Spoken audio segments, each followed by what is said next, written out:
بسم الله الرحمن الرحيم.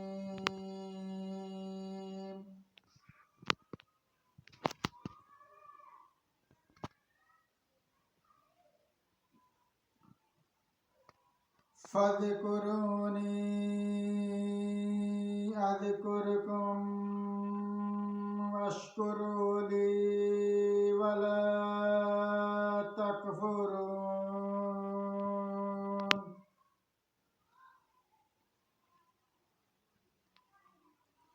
يا أيها الذين آمنوا استعينوا بالصبر والصلاة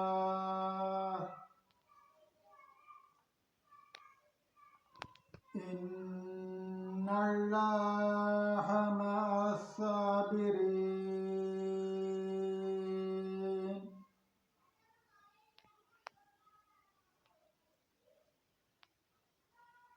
ولا تقولوا لمن يقتل في سبيل الله أموات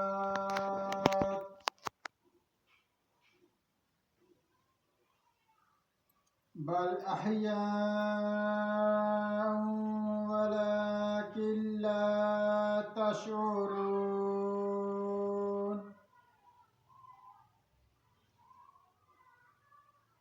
ولا نبلونكم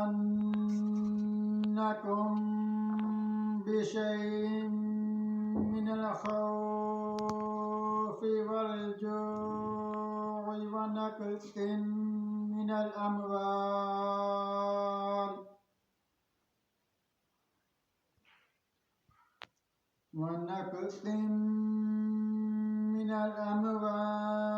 والأنفس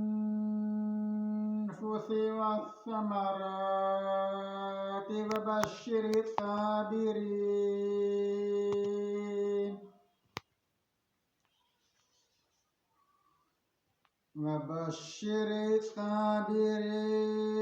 الذين إذا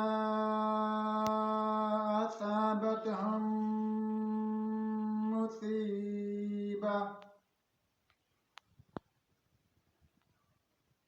قالوا إنا لله وإنا إليه راجعون.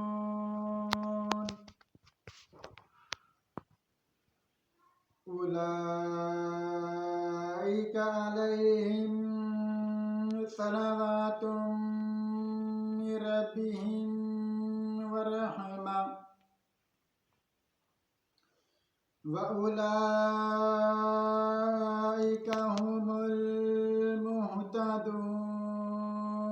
بسم الله الرحمن